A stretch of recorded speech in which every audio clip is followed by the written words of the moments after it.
All right, let's get right into it. Today, we're going to crack the trader's code. We're going to look at how to turn what looks like pure random chaos on a price chart into a clear language, a language of opportunity. And we're going to do it by mastering just 4 key setups. You ever just stare at a chart and it feels completely meaningless? Like you're just looking at random noise? Trust me, you are not alone. It can feel like the candles are just bouncing around with absolutely no rhyme or reason. But what if I told you there's actually a hidden structure right there in plain sight? Well, the great news is they don't have to look like noise. By learning to recognize just 4 fundamental patterns, 4 stories that the market tells over and over again, you can start to see the logic behind all those moves. This explainer, this is your toolkit for decoding those stories. Okay, let's kick things off with a classic, and I mean a really crucial pattern, the liquidity sweep. You might have heard people call it a stop hunt. Understanding this is so important because it really pulls back the curtain on how big players can influence where the market is headed.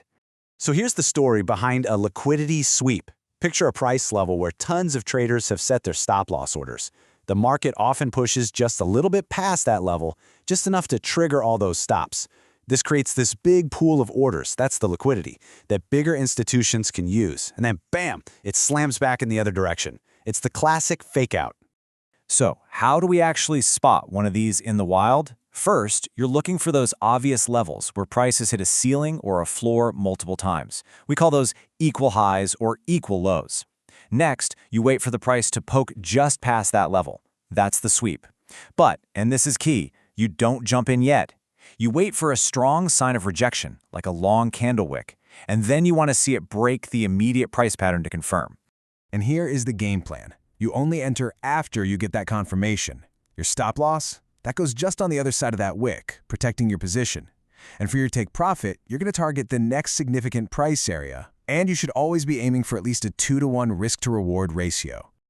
Our second setup is all about one thing: momentum. This is the breakout.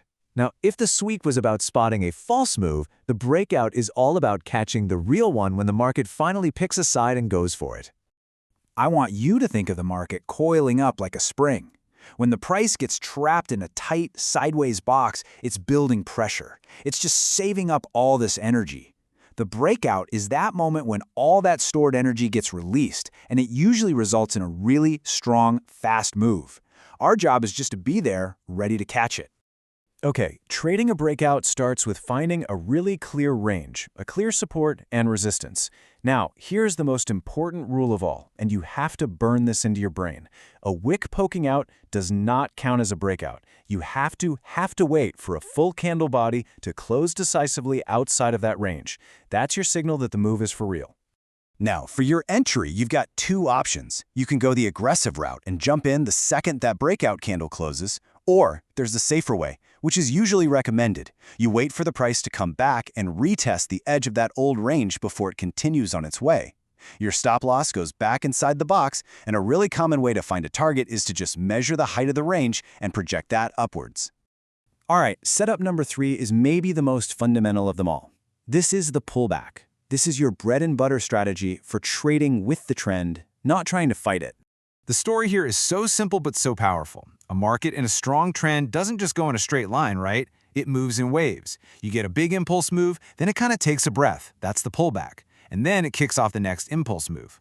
The pullback setup is all about hopping on the trend right at the end of that breath just before it takes off again. So step 1, you need a clear trend. A series of higher highs and higher lows in an uptrend. Then you don't chase the price. You wait patiently for it to pull back to a key area, like a previous resistance that should now act as support. At that level, you just watch and wait for a confirmation signal, a bounce, a rejection candle, something that tells you the trend is ready to get going again. The plan for a pullback is super straightforward. You get in only after you see that confirmation signal. You never, ever try to catch a falling knife. Your stop loss gets tucked safely behind the last swing point, and your target is simply the next new high that continues the trend. And finally, we've arrived at the most advanced pattern of the bunch, the reversal. This is how you learn to spot that exact moment a trend is running out of steam and a brand new one is about to be born. The narrative here is all about exhaustion. An uptrend that's been going on for a while starts to lose its power. It tries to make a new high, but it just can't. It's run out of steam. This is often the point where the smart money starts to quietly position themselves for a move the other way, and we can look for clues to join them. Now, catching a reversal is a strict two-step confirmation process. First, you'll often see a liquidity sweep of that final high, sort of the last gasp of the old trend. But then, and this is absolutely critical, the price aggressively smashes through the previous low. This is what we call a break of structure, or a BLS, and that is your big, flashing sign that the tide has officially turned. So the most important word for the entry here is patience. You wait for that break of structure, and then you enter on the first small pullback in the new direction.